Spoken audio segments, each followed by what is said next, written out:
What is good, people? Welcome again, and thanks for patching in, or thanks for clicking into the link.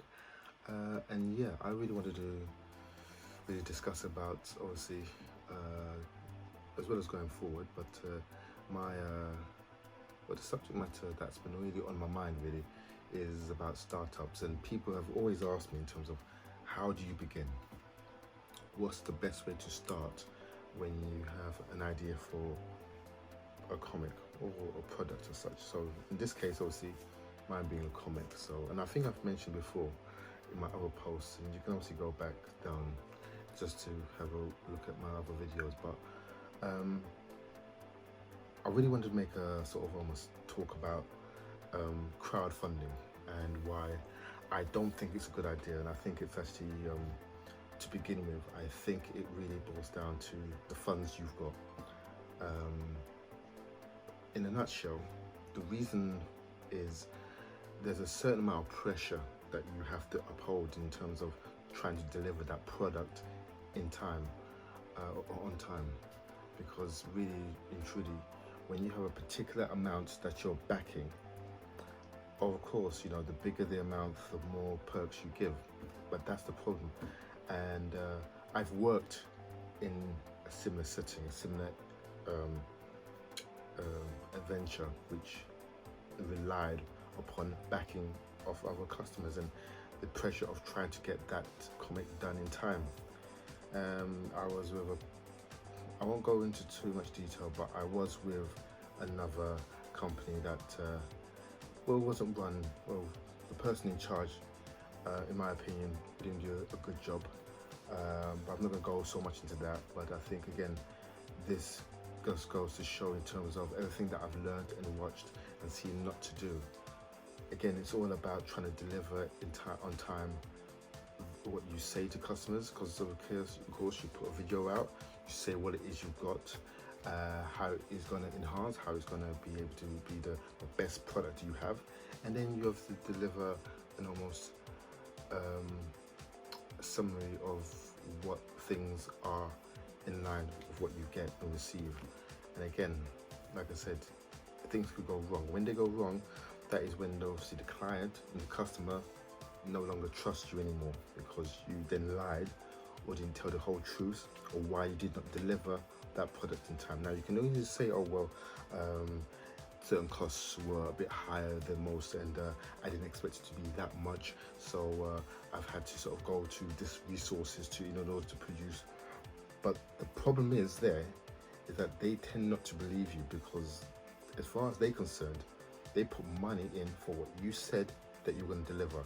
And if you don't deliver, you know, it's been done in the past where failed ventures have happened, and it's always really been to the detriment of the creator, which is why with my K9 Kings, I completely believed in me, and what I'm going to say, guys, is the only way to guarantee success is your own doing, is simply just to save. I know it's as simple as that, just to save.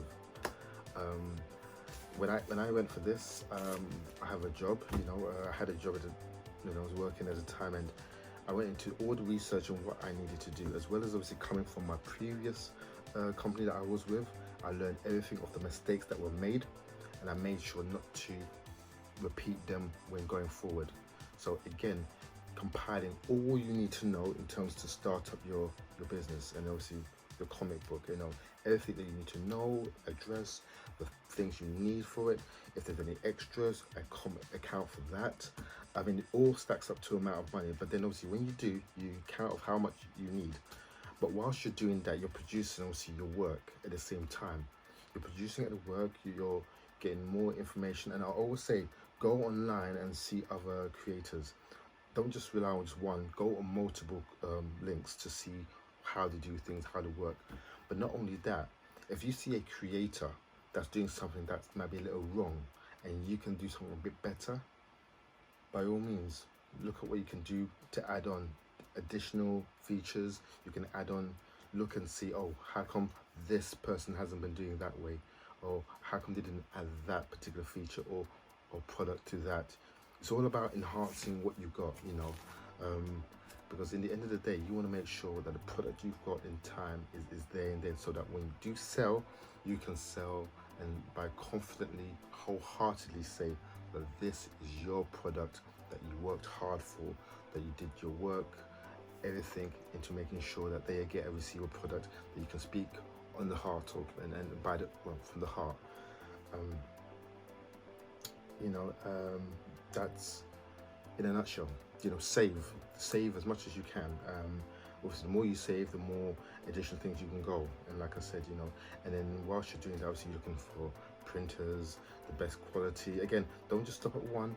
Go to multiple printers. Go to multiple avenues and revenues. And again, don't just settle for the first one. You must always do your research constantly on what it is you're doing. You know, research on bags, on plastic. On types of paper, what paper you want to produce. You know, if it is color, make sure that the ink that you've got is able to uphold that the gram of paper is going to be at the right thickness. Again, all of these factors come into play, but usually, obviously, your chosen printer that you would have gotten will obviously do a test, mark for you, and they'll also send you one out to say, okay, what do you think of this? And of course, you know, be ready, be prepared, and have a venture or have a place in mind that you're going to sell it at. Market store, online, friends, family, you know, talk it up a lot more. You know, when you've got your product out there, make sure you obviously with your social media aspects, you know, Facebook, Instagram, Twitter, it helps. It also helps to have a little website just to go along with it. I mean, again, like I said, if this is to sell, you want to be able to sell online. You want to be able to sort of go to the links. All of these things should be accounted for. So, but yeah, for those asking, I did have a website for my comic, but I'm having to redo it because I wasn't quite happy with it. So at some point, once I'm completely happy with it, then I can announce and say, okay, it's ready to buy for those people who are interested to order online. So, but yeah, no, I'm getting on with issue number 2 of the K9 Kings. It's coming along very well. I would show you a little bit, but maybe I'll keep it a little bit secret. But go on my Instagram, because you might see a few pages, or go on LinkedIn if you see stuff. I always do a little key, you know, exclusive, you know, shots and work in progress of what it is I'm doing. So yeah, no, that's basically it really when it comes down to what's the best way of holding down and producing your work. Crowdfunding, you know, that's always been something people always talked about. I've seen it obviously many times. Yeah, I'm not really keen going on that route. I think the only time, I believe, if you're doing anything on crowdfunding, is probably to do something that's a bigger project that's gonna be a bit overwhelming. So you will need a couple of grand.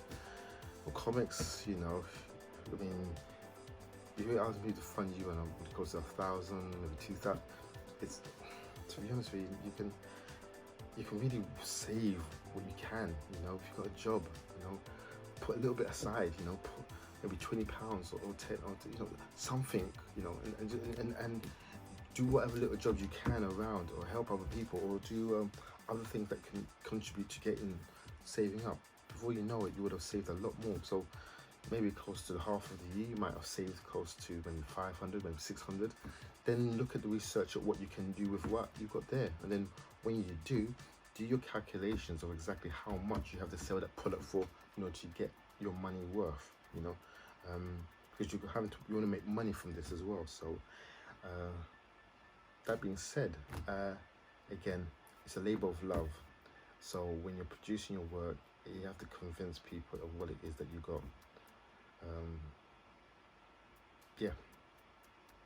Anyway, guys, this is all off the cuff, really. I don't have anything rehearsed or typed or written as such, because it's something that just came to my mind and something I was thinking longer about time to say and speak about. Yes, crowdfunding is something good, but then again, should be taken very lightly. Don't go into it full-heartedly. If you can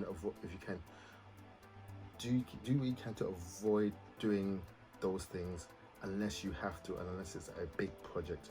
But if you're talking about something that you can almost save a little bit or manage a bit, then I would consider saving, because in the end of the day, it will help you in the long term, in the long run. No, you want to be able to control your costs at the same time. You want to be able to manage what you have and be able to convincingly have the product in front of you, knowing full well that you don't have to worry about any hassles from anyone pressuring you on anything. That is all I have to say for that, really. But thank you for tapping in. Keep following my journey again to producing, as well as K9 issues number 2, number 3, and there'll be some feature projects as well. I'll be working along with a number of people. Independent work is important. Always it's about owning your rights and being free of not having to be owned to anyone. That being said, thank you very much once again, and I will see you soon. Go to my Twitter, Instagram, Facebook. Just look up Tokken Edge, the K9 Kings, or Instagram, the Creative Tank. So thank you very much, and see you guys soon. Peace.